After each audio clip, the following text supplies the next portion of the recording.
1 João 2,15 diz assim: não amem o mundo, nem o que nele há, pois se alguém amar o mundo, o amor do Pai não está nele. Pois tudo o que há no mundo, a cobiça da carne, a cobiça dos olhos, a ostentação dos bens, não provém do Pai, mas do mundo. Versículo 17: o mundo e a sua cobiça passam, mas aquele que faz a vontade de Deus permanece para sempre. Alguém pode dizer glória a Deus por isso? Tem uma frase do Bill Johnson que eu amo. Ele diz que Deus está à procura de homens que não amam o mundo, para que possa confiar o mundo a eles. A gente precisa entender que existe um abismo entre dois extremos. Aqueles que amam o mundo, amam as coisas do mundo, e se esqueceram que a despeito do mundo, ou a partir dessa realidade, existe uma realidade superior. Tudo isso é passageiro, tudo isso é transitório, tudo isso é ilusório. Mas existe um outro extremo de pessoas que não querem se posicionar segundo uma medida que já foi confiada sobre si. Imagina se Davi rejeitasse o reinado porque entendia que era mais puro o seu pastoreio. Imagina se José rejeitasse o governo porque entendia que havia mais pureza na sua obediência em meio ao cativeiro. Imagina se Moisés ele rejeitasse ser o libertador de um povo, desafios, principalmente dos que estão próximos, os domésticos na fé. Uma igreja que sonha grande denuncia alguém que deixou de sonhar. Um homem de Deus que sonha grande denuncia alguém que desistiu de sonhar. A sua entrega denuncia a falta de entrega. Os seus sonhos denuncia a falta de sonhos. A sua grandeza denuncia a falta de grandeza. Mas precisamos encontrar um lugar de equilíbrio. Subjugar o mundo, mas não amá-lo. Usar do melhor da terra, mas não viver por isso. Governar sobre todas as coisas, mas não permitir que elas nos governem. Irmão, a palavra de Deus fala a respeito de homens de Deus que foram usados por Deus de formas distintas. Quando a gente pega os heróis da fé, na galeria dos heróis da fé, Hebreus 11 fala sobre uma série de homens de Deus que exerceram governo, foram grandes. Mas uma coisa era uma característica comum entre eles: amavam ao Senhor mais do que todas as coisas que haviam conquistado ou recebido das mãos dele. Eu amo o mundo quando o Senhor me pede algo que custa mais do que a minha obediência a ele. Quando eu passo a amar o mundo, pastor, quando eu conquisto coisas, quando eu alcanço lugares, quando eu sonho grande, não, eu amo o mundo quando um pedido de Deus que me leva a um lugar de entrega custa mais do que esse lugar de obediência. A Bíblia fala a respeito de um jovem rico que ele era justo segundo a lei, ele era reto segundo os princípios. Mas quando Jesus pede que ele abra mão de tudo para segui-lo, ele volta triste porque tinha muitos bens. Irmão, a palavra que eu quero liberar sobre a nossa igreja nessa noite é uma palavra que traz equilíbrio. Precisamos sonhar os sonhos de Deus na medida e na altura do Deus que servimos, na velocidade com que Ele se move, para o lugar onde Ele nos chama. Mas precisamos estar pronto para abrir mão de todas essas coisas se em algum momento elas nos forem solicitadas. Alguém está comigo? Diga amém. Olhamos para Abraão, o pai da fé. Não se torna pai da fé quando crê contra a esperança, debaixo de uma promessa, que poderia ser pai mesmo com a sua mulher tendo ventre estéril. Não foi isso que tornou Abraão pai da fé, porque outros homens comuns, com as suas mulheres sem poder gerar, se mantiveram firmes debaixo da promessa de que em algum momento se tornariam pais. Mas Abraão chama a atenção dos céus quando recebe aquilo que um dia sonhou receber, mas há um pedido do seu pai, ele está pronto para entregar. A Bíblia diz que Deus chega para Abraão e fala: Abraão, entrega o seu único filho a quem você ama. Prontamente Abraão prepara os ambientes, os elementos do sacrifício, e carrega o seu filho amado, aguardado, filho de uma promessa, filho de uma esperança que se manteve viva. E ele sobe a montanha, ele sobe porque entendeu que aquele filho foi dado por Deus e quem me deu tudo que eu tenho pode me solicitar novamente o que me deu. O grande desafio de nós nos tornarmos grandes na terra é que em algum momento, se o Senhor nos pedir para abrir mão daquilo que conquistamos, a gente vai ser tentado a preferir ficar com uma estrutura confortável e conhecida do que se lançar no desconhecido de Deus. Irmão, o grande desafio de você se tornar alguém próspero é que homens ricos são facilmente convidados para um lugar de autossuficiência. O grande desafio de você se tornar alguém que tem um crescimento exponencial, que ocupa um lugar alto, é que você facilmente se ilude com a ideia de que foi você que te levou até ali. Agora, não existe nada mais poderoso debaixo dos céus e sobre a face da terra do que alguém que decidiu viver a plenitude das promessas de Deus, está estabelecido com o Senhor em lugares altos, governa com retidão e justiça, mas o coração está completamente disponível e entregue. Se o Senhor pedir, eu faço. Se o Senhor pedir, eu dou. Se o Senhor pedir, entrego. Se o Senhor pedir, derramo. Se o Senhor pedir, é dele. Alguém está comigo aqui? Diga amém. Deus está à procura de homens assim, que não amem o mundo, para que possa confiar o mundo a eles. E esse é o nosso turno, essa é a nossa geração. A gente pode ir para um lugar mais confortável, em que a gente vai decidir não viver a plenitude dos sonhos de Deus, porque esse lugar de grandeza é perigoso. Ou a gente pode permanecer nesse lugar em que aquilo que o Senhor nos chamou para viver, nós queremos tudo, não abrimos mão de nenhuma promessa, não abrimos mão de nenhum dos sonhos dele, não abrimos mão da grandiosidade dos feitos dele, mas estamos prontos para entregar se o Senhor pedir. Eu lembro que o JB Carvalho estava conversando num jantar uma vez, ele falou sobre algo que ele ouviu no último encontro que ele teve com Myles Monroe antes dele falecer. E nesse encontro ele estava falando sobre a glória de Deus sobre a criação. Ele falou que o Myles pediu uma flor. Tem alguma flor aqui? E alguém achou uma flor e trouxe para ele. E ele pegou aquela flor e ele disse: está vendo essa flor? Ela é bela. Ela carrega a expressão da glória de Deus a partir da criação. Ela foi feita para perfumar. Ela foi feita para tornar ambientes belos. Quando essa flor rouba a glória de Deus, quando ela se torna majestosa, gloriosa, e aí ele conclui dizendo: não, ela roubaria a glória de Deus se ela decidisse não se tornar tudo o que ela foi gerada para ser.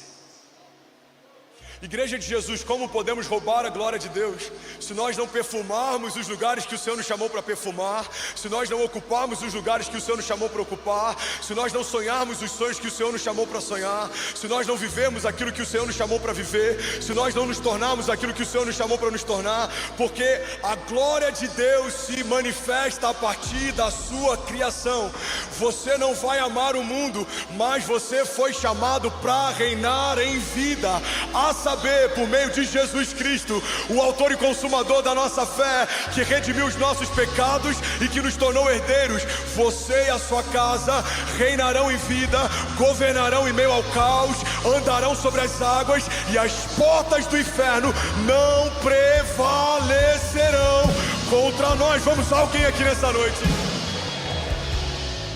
Aleluia. Agora a gente tem como raiz cultural e até teológica no Brasil e em especial na América Latina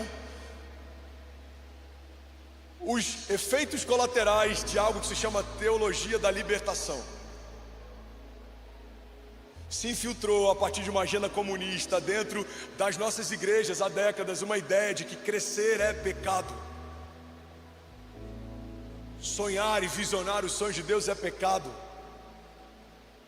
Irmão, você foi chamado por Deus para se tornar a plenitude dos planos de Deus. Então, a palavra de Deus diz que o Senhor já escreveu no seu livro cada um dos seus dias antes de qualquer um deles existir. Já existe um caminho desenhado pelo Deus da tua história a teu respeito. Já existem lugares, nações, pessoas, alianças, já existem feitos, já existem respostas que foram estabelecidas pelo Senhor antes de você existir. Logo, o teu chamado antecede a tua existência. Imagina se uma geração de intercessores se omitir. Imagina se uma geração de avivalistas se calar. Imagina se uma geração de empresários abortar os sonhos de Deus a partir de cada um deles. Imagina se uma igreja preferir ficar dentro das quatro paredes do que falar a partir delas. Imagina se o medo faz com que a gente se torne covarde. Você não foi chamado para viver nada abaixo daquilo que Deus já estabeleceu para você. Alguém está pegando isso aqui? Diga amém. José recebe um sonho de Deus. O sonho de quem? De Deus. O sonho de Deus constrange os irmãos, gera ódio na casa, faz com que ele seja expulso, torna ele escravo. Mas um sonho de Deus, por mais que possa incomodar o sistema onde você está inserido, ou o ambiente onde você foi plantado, se é um sonho de Deus, alguém incomodado precisa reclamar com um Deus que sonhou e implantou esse sonho em você. José recebe um sonho de Deus. A Bíblia fala que os irmãos passam a odiá-lo ainda mais. Primeira coisa que acontece quando alguém se posiciona segundo o sonho de Deus é enfrentar o espírito de intimidação. Davi enfrentou o espírito de intimidação a partir da pessoa de Saul. Daniel enfrentou o espírito de intimidação a partir dos sábios da Babilônia. José enfrentou o espírito de intimidação a partir dos seus irmãos e dos de dentro de casa. Moisés enfrentou o espírito de intimidação a partir de Faraó. Jesus enfrentou o espírito de intimidação a partir dos mestres da lei. A igreja enfrentou o espírito de intimidação a partir de Nero, da Santa Inquisição, de tantos outros momentos. Mas nunca paramos de crescer. Somos a igreja de Jesus estabelecida sobre a terra. Crescemos em períodos de perseguição, crescemos em períodos em que tudo vai bem. A igreja se expandiu, se espalhou, ninguém parou o crescimento da igreja, porque todas as coisas cooperam para o bem daqueles que amam a Deus e caminham debaixo do seu propósito. E é sobre isso que eu quero falar nessa noite. Alguém comigo diga amém? O tema da mensagem de hoje é: Deus não precisa de um plano B. Fala para quem está do seu lado: Deus não precisa de um plano B. Irmão, não existe nada mais convidativo para um homem de Deus debaixo de um sonho de Deus do que aceitar um caminho de dificuldade ao invés de trilhar um caminho de impossibilidade. Pega isso aqui. Não existe nada mais convidativo para um homem de Deus caminhando debaixo de um sonho de Deus do que aceitar um caminho de dificuldade do que um caminho de impossibilidade. A gente olha para a história de Abraão, pai da fé. Ele tem uma promessa: eu te darei um filho. E o Deus que prometeu é fiel para cumprir. Mas ele tem um problema: a esposa dele é estéril, já não tem vitalidade. Eles estão cansados. E aí se apresenta para o pai da fé um caminho de dificuldade que sobrepõe um caminho de impossibilidade. Qual é a dificuldade de gerar o filho como escravo?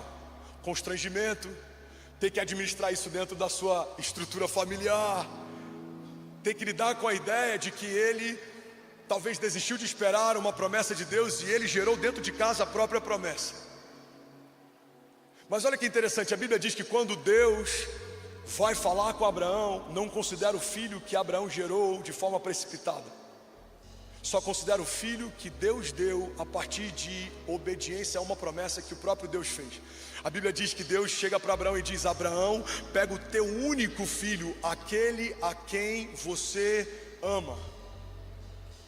Irmão, guarda isso: os céus desconsideram todo o plano B, C, D, ou seja lá quantos planos a gente fizer, porque para o céu a única coisa que de fato permanece de pé foi a primeira palavra que o Senhor te deu. Abraão gera o filho da precipitação, os céus só consideram o filho da promessa. Abraão tenta pegar um caminho de dificuldade, os céus só consideram o fruto de um caminho de impossibilidade. Irmão, pega isso aqui em nome de Jesus. A pior coisa que a gente pode fazer é começar a seguir um Deus das coisas difíceis, ao invés de nos prostrarmos diante do Deus do impossível. Ele é o Deus do impossível, se revela em meio a impossibilidades. Ele faz o que nenhum homem faria. Ele não pede conselho nem licença. Ele dá uma ordem, toda a terra se submete. Ele libera uma palavra e toda a criação se curva diante daquilo que foi falado. Foi assim na ressurreição de Lázaro. Os ouvidos de Lázaro já estavam putrefeitos, já estavam fedendo, já estavam decompostos. Mas quando Jesus manda Lázaro vir para fora, ele não precisa que o ouvido de Lázaro ouça, toda a terra ouviu e se submeteu, e Lázaro então voltou a viver. Eu quero dizer aqui para homens que talvez você ainda esteja esperando sentir para crer que Deus vai fazer. Não é sobre o que você sente, é sobre o que Deus fala. Quando Ele liberou uma palavra, a palavra que Ele te deu é a única que você precisa esperar. Deus não é um Deus. Estávamos desembarcando no Brasil para fazer 7 cruzadas em 7 cidades. A gente não tinha ideia que tinha Lagoinha Alphaville no caminho, que teria transição, mudança geográfica. Eu não imaginava uma igreja como essa, voluntários como esses. Eu não imaginava uma virada como essa, um batismo como esse. A gente não veio para a igreja de hoje, amém? A gente está no nosso melhor momento, vivendo algo extraordinário. E Deus fala, larga tudo e recomeça. Irmão, não tem nada mais seguro do que recomeçar com Deus. Não tem nada mais perigoso do que permanecer no lugar onde Deus não se move mais. A gente veio para esse lugar e aí a primeira cidade que a gente pisa é Rio de Janeiro. E a gente já tinha recebido uma palavra de um profeta antes da gente imaginar que viveria as cruzadas. Ele fala, eu vejo você fazendo cruzadas de milagres e o lugar da tua maior humilhação vai ser o lugar da dupla honra de Deus. A cidade do Rio de Janeiro você vai viver a tua maior cruzada. E assim foi, chegamos no Rio, Geonesse Arena, 18 mil pessoas do lado de dentro, lotação máxima, 5, 6 mil pessoas do lado de fora. E aí 3 anos depois a cidade do Rio de Janeiro convida para sonhar uma cruzada.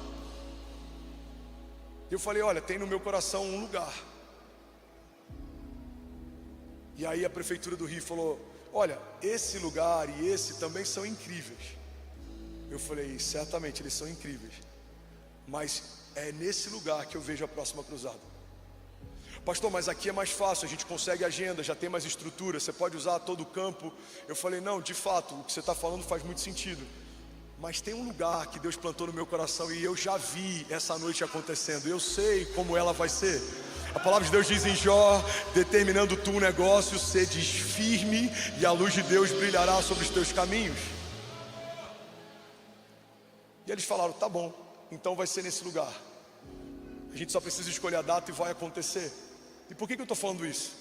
Porque tem vários momentos da nossa história que a gente se curva ao plano B, ao plano C, a gente escolhe atalhos de dificuldade, porque a gente não quer viver esse caminho e esse processo de impossibilidade. Irmão, crê que Deus nos dará filho quando Ele prometeu filhos, mas o nosso ventre diz o contrário, não é um lugar fácil. Crê que Deus vai nos tirar do leito quando a medicina diz que não tem resposta, não é um lugar fácil. Crê que o impossível vai acontecer quando tudo que é natural diz que não tem como acontecer, não é um lugar fácil. Crê que o mar vai se abrir quando os soldados de Faraó estão nas suas costas e existe um mar diante de você, não é um lugar fácil. Crê que todos os dias Deus enviará pão do céu para alimentar e saciar a fome do povo e que vai brotar da rocha água doce, não é um lugar fácil. Mas é melhor caminhar debaixo de uma obediência com Deus do que estar num lugar aparentemente seguro sem Ele. Alguém comigo diga amém. Então vem aqui nessa noite para encorajar homens de Deus que vão abortar planos B e vão voltar para aquilo que Deus te prometeu. Há uma promessa de Deus liberada sobre você e Ele não mudou de ideia. Há uma palavra de Deus liberada desde antes do ventre da sua mãe se estabelecer e Ele não voltou atrás. Ele não é homem para que minta, não é filho do homem para que se arrependa. Se Deus disse que vai acontecer no céu, já aconteceu. Vamos lá, alguém comigo aqui, diga amém. Romanos 12, 3, diz assim: pois pela graça que me foi dada, eu digo a todos vocês, ninguém tenha de si mesmo um conceito mais elevado do que deve ter, mas pelo contrário, tenha um conceito equilibrado, de acordo com a medida de fé que Deus lhe concedeu. Irmão, não tem nada pior do que alguém que pensa a respeito de si mesmo de forma mais elevada do que realmente é. Deus rejeita o soberbo. Deus rejeita a soberba. Mas não tem nada também mais triste do que ver alguém que poderia se tornar poderoso em Deus, mas vive se esquivando ou fugindo de uma porção que já foi depositada sobre si. Às vezes a gente confunde humildade com falsa modéstia. Se Deus te chamou para viver algo, Ele é o maior interessado em manter de pé a promessa que te fez. Se Deus te estabeleceu em um lugar, é Ele quem vai te manter lá, independente de toda intimidação que possa tentar te remover. Se Deus te fez a promessa, Ele é fiel para cumprir o que te prometeu. Um lugar equilibrado em que a gente reina sobre o mundo, mas não ama Ele, é o mesmo lugar em que a gente não tem uma medida elevada a respeito de nós mesmos, mas também não temos uma medida abaixo da medida que Deus já nos confiou. Se Deus disse que vai fazer, você não pode aceitar nenhuma outra possibilidade menor do que aquela que Ele já te prometeu. Deus te mostrou uma cidade, não se contente com um bairro. Deus te mostrou uma nação, não se contente com um estado. Pastor, mas isso já é grande demais. Pode já ser grande demais, mas se não é o que Deus prometeu, ainda é muito pequeno diante daquilo que Deus vai fazer. Se Deus te mostrou uma casa, lute por ela. Se Deus te mostrou filhos, lute por eles. Se Deus derramou sobre você uma unção, preserva a unção. Se Deus te deu um sonho, guarda ele bem guardado e não compartilha com qualquer um. Não dê acesso a quem não te dá destino.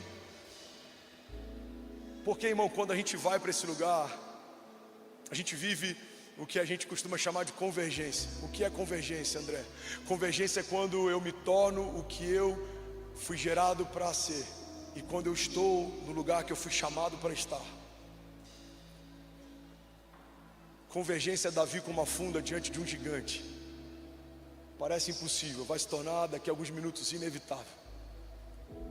Convergência é Moisés, o libertador de um povo que foi alimentado pelo seu perseguidor dentro da sua própria casa, que não era bom de fala, que talvez nem tinha ideia da sua origem.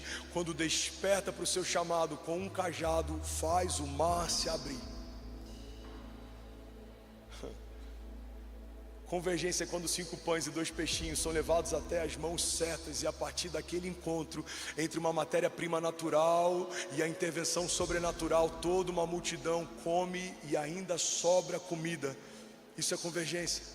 Convergência é quando vasilhas vazias encontram em uma mulher fé e confiança numa direção profética. E uma porta é fechada e a possibilidade. A Bíblia não gasta tempo nem ocupa páginas falando sobre coisas triviais.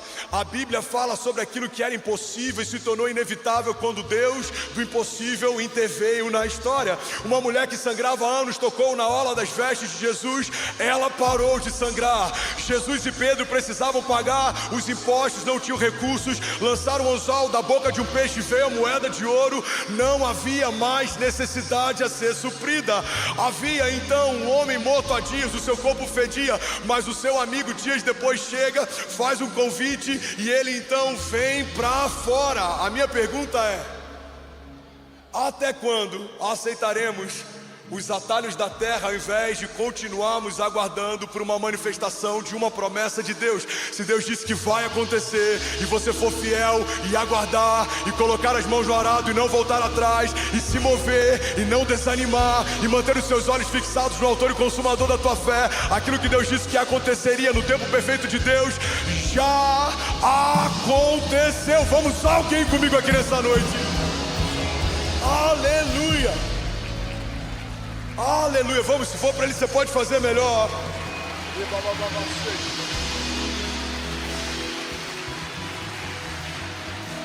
Aleluia.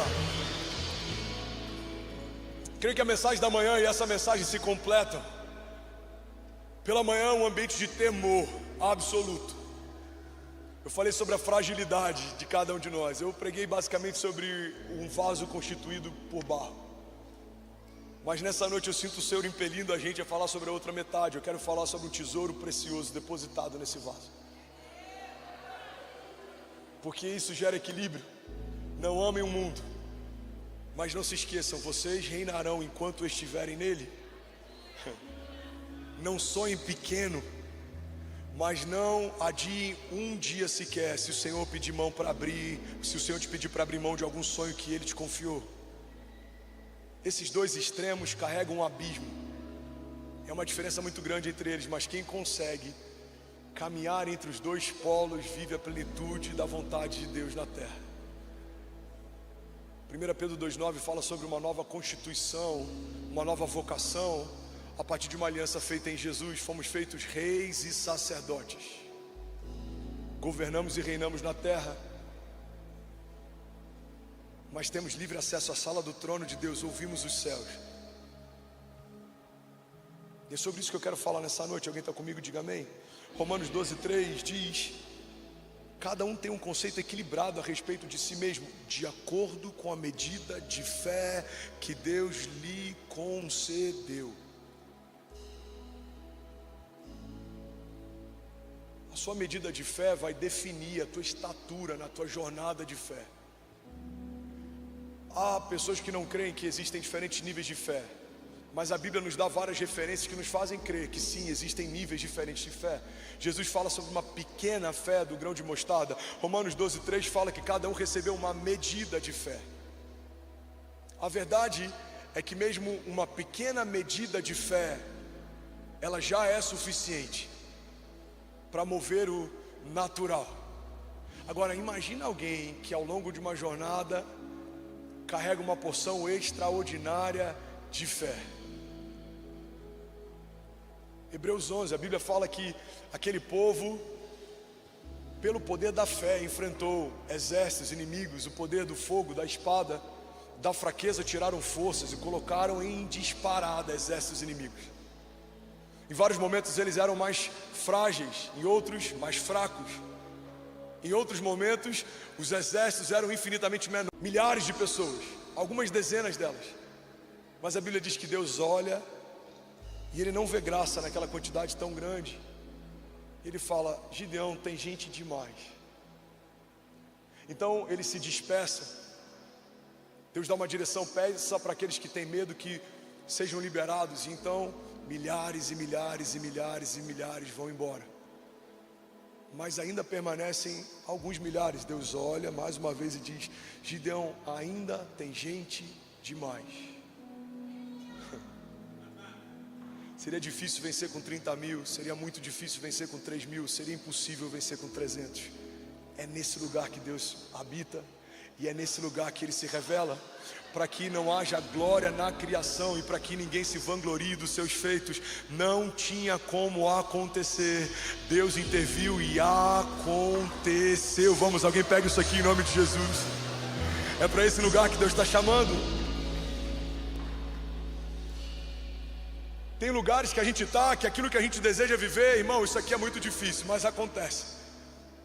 Tem lugares que a gente está em coisas que a gente quer viver, irmão, isso aqui é quase impossível, mas acontece. Mas tem lugares que o Senhor nos coloca, que são lugares de impossibilidade. E nesse lugar, a gente só consegue se o Senhor fizer. E é para esse lugar que Deus quer atrair o meu coração e o teu, para lugares em que a gente possa testemunhar depois dos grandes feitos. Foi o Senhor quem fez. Foi o Senhor quem deu, foi o Senhor quem abriu, foi o Senhor quem mostrou, foi o Senhor quem me disse, foi o Senhor que manteve, foi o Senhor. Grandes coisas fez o Senhor por nós. Estamos como quem sonha. Fala para quem está do seu lado: Deus não precisa de um plano B. Deus não precisa de um plano B. Hebreus 11:1. Ora, a fé é a certeza daquilo que esperamos e a prova das coisas que não vemos. Vocês estão comigo? Diga amém. Irmão, olha para mim. Uma das características da fé é que a fé sempre vai confundir o que você conhece até aqui. Tudo que é natural, quando a fé entra em cena, é confundido pelo sobrenatural. Como explicar para a lei da gravidade que agora o Messias caminha sobre as águas? Como explicar para um médico legista que um homem que está há dias morto voltou a viver? Como explicar para a ciência que pela oração de um profeta a terra parou? Como explicar para alguém que entende de rochas que elas se tornaram fontes de água no meio do deserto? Como explicar para um construtor que muralhas fortificadas caíram pelo poder do clamor e do louvor de um povo? Como explicar para um biólogo, ou sei lá qual que seria a qualificação, que leões famintos jejuaram dentro de uma cova com um homem de Deus? Como explicar a partir da química que 3 homens lançados numa fornalha aquecida várias vezes mais não só sobreviveram, como dançaram no fogo e saíram ilesos lá de dentro? Como explicar?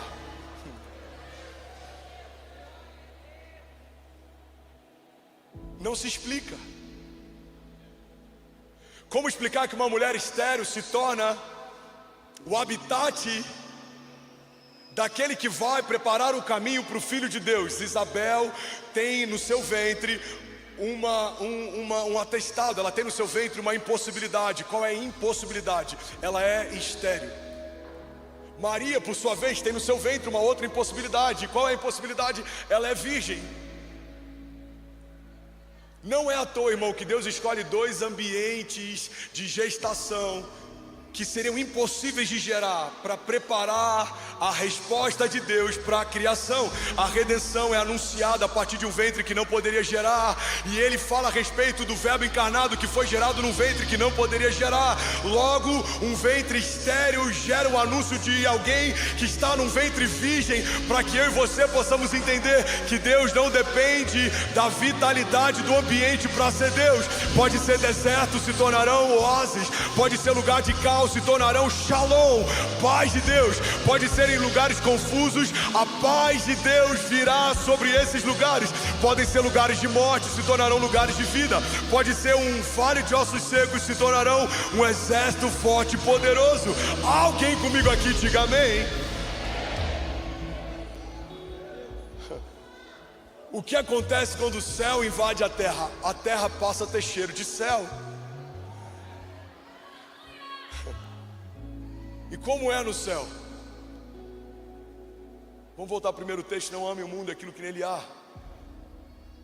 Nova Jerusalém usa aquilo que homens morrem para conquistar como matéria-prima para a pavimentação das suas ruas. Ruas confeccionadas com ouro, corpos glorificados, intimidade. Não haverá choro, não haverá luto, não haverá dor. Aleluia. Esse sempre foi o projeto de Deus, sempre foi a proposta do Evangelho, trazer o céu para a terra. Pedem para que Jesus ensine uma oração, e a oração que ele ensina está pautada em um princípio: tragam o céu para a terra. A oração do Pai Nosso, se a gente fosse destrinchar, ela tem algumas declarações e ela tem algumas petições. Primeiro declara sobre quem Deus é, onde Ele está, declara sobre a santidade que Ele tem, e logo em seguida começa a pedir que venha o Teu reino, que haja sobre nós perdão, perdoa os nossos pecados, que venha sobre nós provisão, o pão nosso de cada dia nos dai hoje. Irmão, todas as realidades expressas no Pai Nosso já haviam no jardim, no princípio. No princípio, o Pai nos dava proteção, provisão, tínhamos livre acesso, intimidade, éramos guardados, tínhamos filiação, mas o pecado nos roubou desse lugar. Tem muita gente que ainda está vivendo como se estivesse expulso. Não, a partir de Cristo nós fomos aceitos, adotados. Então há sobre você uma dinâmica de impossibilidade. Deus vai prover mesmo quando não tiver como. Deus vai cobrir mesmo quando não tiver como. Deus vai te proteger mesmo quando não tiver como, porque não é da terra que vem o nosso socorro, é dos céus que vem a nossa resposta. O salmista diz: eu elevo meus olhos aos montes, de onde virá o meu socorro? O meu socorro vem do Senhor, que fez os céus e a terra.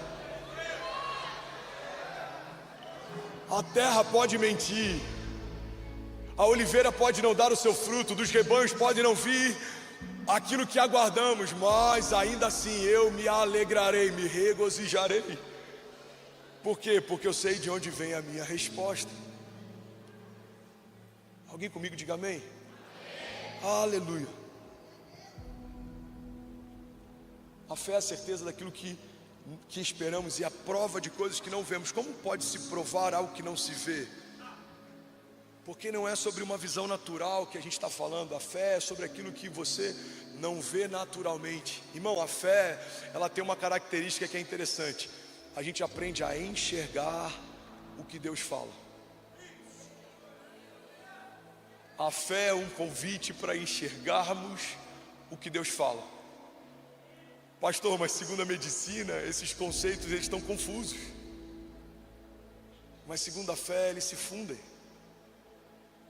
Você vai no oftalmo para cuidar da visão, você vai no otorrino para cuidar da audição, mas na fé tudo se funde. Ele fala e você vê. E é por isso que a proposta do Evangelho é para que a gente feche os olhos e caminhe por aquilo que ouve. Não caminhamos mais pelo que vemos, mas pelo que cremos. Então quando os meus olhos naturais se fecham, os meus ouvidos espirituais se abrem. E aí o que Ele me fala eu consigo ver. Ocupados por ela, eu consigo ver uma igreja que decidiu sonhar os sonhos de Deus. Eu consigo ver milhares e milhares e milhares se formando no conhecimento da palavra e na sã doutrina, aprofundando as suas raízes. Eu consigo ver uma geração que vive o que canta e canta o que vive. Eu consigo ver uma entrega de bastão para a próxima geração, que terá uma geração mais fortalecida, mais apaixonada, mais crente, com mais temor do que a nossa. Eu vejo. E por que eu vejo? Porque Deus não deixou de ser Deus. Ele não parou de fazer. Ele é o mesmo ontem, hoje, para sempre.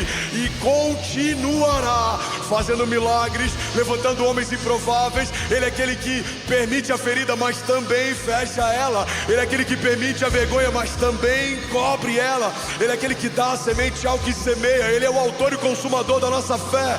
Ele é o princípio e o fim de todas as coisas. Nele tudo subsiste. Tudo perde o valor. E é esse Deus que quer comunicar realidades, mas não dá para ouvi-las de olhos abertos. Pedro passou a olhar por alguns segundos para a naturalidade que o cercava e ele começa a afundar, porque isso gera uma impossibilidade. Irmão, pega isso aqui. Quando os meus olhos saem desse lugar de sobrenaturalidade e eles vão para esse lugar de naturalidade, eu afundo. Pedro olha para o autor e consumador da fé. Ele olha para quem fez o convite. Existe um caminho. Pedro tira o olhar de quem fez o convite e olha para o caminho. Não existe mais nada. Pega isso aqui, irmão. É como o maná. Deus dá uma direção. Comam todos os dias do maná, mas não guardem. Alguns guardavam. E o que acontecia no maná guardado de um dia para o outro? Ele apodrecia. Então se você andasse naquele arraial, no meio do acampamento do povo de Deus, no deserto, pelo cheiro de podre dentro da tenda, você sabia quem confiava e quem não confiava. O cheiro do maná apodrecido revelava a ausência da confiança de que Deus fará de novo amanhã. Mas e se eu não guardar, pastor? Você vai precisar crer que Ele vai fazer de novo. Ele vai fazer de novo. Guardar maná é plano B. Comer o pão do dia, crendo no pão do dia seguinte, é o plano A. É um lugar de dependência absoluta. Porque se o Senhor não fizer, quem fará? Bom, pega isso aqui. Pode ajudar alguém aqui. Eu já tive muitos desafios com voos, avião, helicóptero. E eu já tive com alguns amigos voando junto. E alguns deles, o meu cunhado, por exemplo, voou de helicóptero um tempo atrás. Ele falou, cara, eu nunca mais entro no helicóptero. Não tinha teto, tudo branco. Estava voando por instrumento. Assim, não foi uma boa primeira experiência. Eu admito. Mas eu tenho um princípio dentro de mim que me ajuda a ter paz independente de qualquer coisa. Eu entendo, e eu decidi entender, que se o Senhor não sustentar aquela aeronave, pode ser um dia bom, o melhor piloto e a máquina mais moderna, ninguém sustenta. Mas se o Senhor quiser sustentar aquela aeronave, pode ser o pior piloto, uma máquina com defeito e um dia mal, irmão, ninguém derruba. Guarda isso aqui. Esse entendimento significa alguém que não tem mais controle sobre a sua própria história. Eu não estou falando para você ser displicente, mas dentro daquilo que você pode fazer, o próximo passo é confiar, porque se o Senhor não fizer, quem fará por nós? Pastor, você tem preocupação com essa instabilidade política do país? Como cidadão, me entristece. Como alguém que pastoreia muitos que estão sendo afetados, isso me entristece, me afeta. Mas eu não tenho dúvida que nenhum dia será atrasado nos planos de Deus sobre a nação por conta de um homem mau ou de homens maus. Eles nunca afetaram o decorrer de uma promessa de Deus. Alguém está comigo? Diga amém. É esse lugar de equilíbrio. Precisamos pautar medidas de esperança. Porque quando o nosso nível de expectativa de esperança está desequilibrado, a gente começa a esperar que da terra venha uma resposta que só virá do céu. Você pode prosperar num deserto. Foi assim, irmão, com Abraão. Ele vai para o meio de uma terra árida, terra seca. Era impossível viver o que ele viveu. Se tornou tão poderoso que aqueles que estavam ao seu redor mandaram mensageiros para dizer: olha, nós queremos conviver em paz. E aí chega um determinado momento que tem tanta prosperidade que os seus pastores e os pastores do seu sobrinho começam a brigar. Ele fala: é preciso a gente se separar. Tá bom, tio, com qual parte você quer ficar? Filho, escolhe você. Para mim é indiferente, porque a minha prosperidade não vem da qualidade da terra, vem de uma promessa do céu. Escolhe a sua parte. E aí o sobrinho escolhe a melhor parte. Abraão fica com a pior parte, e na pior parte ele prospera como nenhum outro homem prosperou naquele lugar. Irmão, guarda isso. Caminhar com Deus de impossibilidades é caminhar debaixo do entendimento de que a bênção foi depositada em você. Podem tentar tomar de você, podem tentar fazer o que você faz no lugar onde Deus te estabeleceu, mas ninguém pode ser você por você, e ninguém pode carregar a promessa que você carrega para esse tempo. Então guarda isso em nome de Jesus. O que a gente precisa investir tempo é inclinar o nosso coração para discernir o que o Senhor espera de nós. Pai, qual é a tua vontade para mim nesses dias? Qual é a tua agenda para mim nesses dias?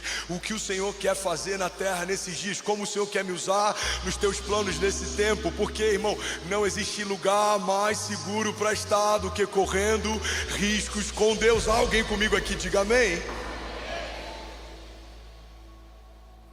Se eu me limitar a confiar apenas naquilo que faz sentido, eu estou fadado a nunca confiar nos planos de Deus, porque nenhum plano de Deus naturalmente faz sentido. Irmão, olha para mim. Eu não estou usando de ênfase nessa fala não, eu estou falando de algo literal. Nenhum plano de Deus faz sentido. Qual é o sentido dele pegar um menino que nem um pai convidou para participar da reunião do derramamento do óleo naquele dia, e torná-lo rei, e estabelecer o seu reinado para sempre, e da sua genealogia viu o Messias? Qual é o sentido? Davi um dia pastoreia no campo, para toda a eternidade, agora a sua casa foi estabelecida como parte da genealogia do Filho de Deus. Irmão, qual é o sentido de Jesus nascer num ventre virgem, num lugar tão simples, escolher a dedo 12 homens que nenhum de nós teria escolhido? No RH da terra, nenhum deles ocuparia um cargo de diretoria. Qual é o sentido de escolher Pedro, um homem rústico, rude, explosivo, mas não precisa fazer sentido para a terra, se faz sentido para o céu? Qual o sentido dele escolher o pastor que hoje prega para você, para estar no lugar que esse pastor hoje está? Não faz sentido para a terra. Qual é o sentido das suas promessas? Olha o que Deus está fazendo, olha como Ele tem sido bom com você, olha como Ele tem cuidado de você. O problema é que a gente quer buscar sentido em algumas coisas, a gente quer tentar entender os planos, a gente quer que Ele nos dê um mapa, a gente quer entender todos os caminhos. Mas Deus não vai dar satisfação para nenhum de nós a respeito dos seus planos. Você só precisa entender qual é o próximo passo e confiar, porque Deus não precisa de um plano B. Alguém comigo diga amém. Romanos 8:28 diz: todas as coisas cooperam para o bem daqueles que amam a Deus e caminham debaixo do seu propósito. E aí tem uma crise da igreja moderna. A gente tem muita gente que ama ouvir a palavra de Deus, que ama estar num culto, que ama vir à igreja, mas não ama a Deus. Tem muita gente que simpatiza com a fé, simpatiza com os evangélicos, simpatiza com pregadores evangélicos, mas ainda não é um filho de Deus. A palavra de Deus não diz que tudo vai cooperar para todo mundo que ama ouvir uma pregação. A palavra de Deus diz que as coisas cooperarão para aqueles que amam a Deus e caminham debaixo do seu propósito. Você pode amar a Deus e ainda assim não estar vivendo um plano de Deus, caminhando debaixo da vontade de Deus, e você não entende por que coisas estão desalinhadas, fora do lugar. Irmão, talvez isso não seja propósito, talvez isso não seja processo, quem sabe isso é só desordem. Você ama a Deus, mas não caminha debaixo dos seus propósitos. A gente vê na Bíblia dinâmicas em que Deus usou uma baleia para vomitar alguém numa rota contrária. A gente vê na história momentos em que Deus permitiu naufrágios, levantes, perseguições, para que uma rota fosse ajustada. Quem sabe a gente está caminhando confiadamente debaixo de um plano B, e Deus tem permitido a gente ser vomitado para voltar para o plano A. Quem sabe essa crise não é processo, é só um clamor de alguém que te ama tanto a ponto de não aceitar a ideia de perder você. Ele quer trazer você para o lugar certo, Ele quer trazer você para o plano original, Ele quer trazer você para a centralidade da vontade dEle. Vamos, alguém comigo aqui nessa noite? Deus está nos convidando, Ele está nos atraindo, mas o amor furioso dEle, quando não é ouvido através de sinais, Ele faz o que precisa fazer, mas não abre mão de você. Ele não abre mão de você. Aleluia. Zacarias foi emudecido até que João Batista nascesse. Jonas foi engolido e vomitado até que ele entendesse que aquele chamado não era um convite, era uma ordem. A Bíblia fala de uma mulher que olhou para trás e foi feita estátua de sal. Existem vários momentos da história em que o céu intervém, porque Ele está dizendo para nós: não é para esse lugar que eu te chamei, volta. Eu não preciso dos seus atalhos, eu não preciso da tua ajuda, eu só preciso que você creia no que eu te prometi, porque eu sou fiel para cumprir o que prometeu. O Senhor é fiel. Você pode levantar sua mão e declarar isso e diga: Deus é fiel. Aleluia. Alguém recebendo algo de Deus aqui nessa noite pode dizer glória a Deus. Deus é fiel. E aí a gente começa a aprender na nossa jornada de fé que caminhar com Deus é aprender que portas fechadas também são milagres. Existem portas fechadas que se fecharam porque a gente desobedeceu. Existem portas fechadas que se fecharam porque a gente não se posicionou. Mas existem portas fechadas que o próprio Deus fechou. E a porta que Deus fecha, ninguém abre. Agora, a porta que Deus abre também, ninguém fecha. Olha o que a palavra de Deus diz, 2 Coríntios 12:10, na versão A Mensagem: a minha graça é o bastante, é tudo que você precisa, porque a minha força brota da sua fraqueza, e quanto mais fraco eu me apresento, mais forte eu me torno. Alguém pode dizer glória a Deus por isso? Salmos 9:9 diz: o Senhor é refúgio para os oprimidos, uma torre segura na hora da adversidade. Os que conhecem o seu nome confiam em ti, pois tu, Senhor, jamais abandona aqueles que o buscam. Isaías 64:4 diz assim: desde os tempos antigos ninguém ouviu, nenhum ouvido percebeu, olho nenhum viu outro Deus além de ti, que trabalha para aqueles que nele esperam. Aleluia. Não há, nunca houve, não haverá outro Deus além do nosso, que trabalha para aqueles que nele esperam. Aquietai-vos e sabei que eu sou Deus. Irmão, uma das coisas que a gente mais precisa nesses dias é o espírito de discernimento. Discernir. A Bíblia diz que aqueles que têm sabedoria dos céus, a todos discernem, mas por ninguém são discernidos. Eu quero profetizar sobre alguém. Levante suas mãos em nome de Jesus. Eu profetizo que sobre você e sobre os seus virá revelação, sabedoria e entendimento. Eu declaro em nome de Jesus que debaixo do temor do Senhor receberemos esse espírito de discernimento que discerne motivações, ambientes, atmosferas, estruturas. Você vai entender que nem tudo que vem em nome de Deus foi Deus quem enviou.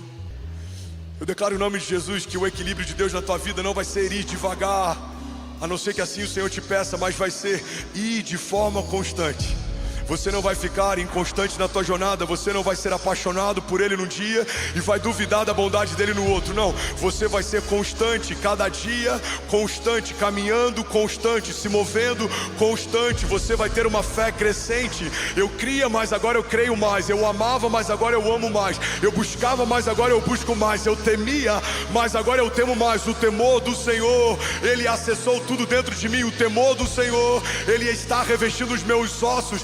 Quando Ele fala, todo o meu corpo treme e todo o meu ser teme, porque eu sei que basta uma palavra dEle, tudo subsiste. O temor do Senhor está me mantendo de pé, porque como manter de pé o que Deus me deu, mesmo sendo tão grande? Só quando eu coloco nas mãos dEle. Ele sabe, Ele tem, Ele pode, Ele é o grande eu sou. Eu sou o que sou desde o princípio e até a eternidade. Ele continua sendo Deus. Ele é Jeová Rafá, o Deus que cura. Ele é Jeová Jireh, o Deus que provê. Ele é Jeová Nissi, a nossa bandeira. Ele é Emmanuel, Deus conosco. Ele é El Shaddai, Ele é o Deus Todo-Poderoso. Ele não precisa da nossa ajuda. Ele não precisa que seja fácil, que faça sentido. Ele está em busca de homens que não amam o mundo, para que possa confiar o mundo a eles. Porque como dizer que algum sonho é grande demais, se esse sonho foi gerado pelo Deus Todo-Poderoso? Como dizer que algo é grande demais, rápido demais, caro demais, se você está debaixo da velocidade de Deus, vivendo a vontade de Deus e cumprindo uma agenda de Deus? Eu declaro em nome de Jesus uma temporada de feitos inéditos de Deus. Vamos, se alguém crê nisso, se alguém recebe isso, concorda em oração. Pai, nós clamamos pelos teus feitos inéditos, aquilo que ainda não vimos, aquilo que ainda não ouvimos, aquilo que ainda não tocamos. Jesus, faz algo novo. Nós oramos por um tempo de sinais e maravilhas, Pai, que não sejam só grandes feitos, grandes estruturas, mas que haja poder, que haja manifestação da tua glória. Nós oramos, Jesus, pelos sinais. Nós oramos, Jesus, por aquilo que é impossível. A terra vai dizer isso é impossível, os céus estão dizendo isso é inevitável. Quem pode parar alguém debaixo da unção do Senhor? Quem poderá impedir alguém debaixo de uma agenda de Deus? Eles serão poderosos na terra, reinarão sobre ela por meio de um, a saber, Jesus Cristo. Pai, nós cremos e nós te agradecemos, porque nós e a nossa casa servirão ao Senhor todos os dias da nossa vida. Caminharemos por fé, nos moveremos em fé, Pai, as portas do inferno não prevalecerão. Se você crê nisso, irmão, se você toma posse disso, será que você pode, pelo amor de Deus, fazer barulho? Jesus. Vamos só alguém aqui nessa noite.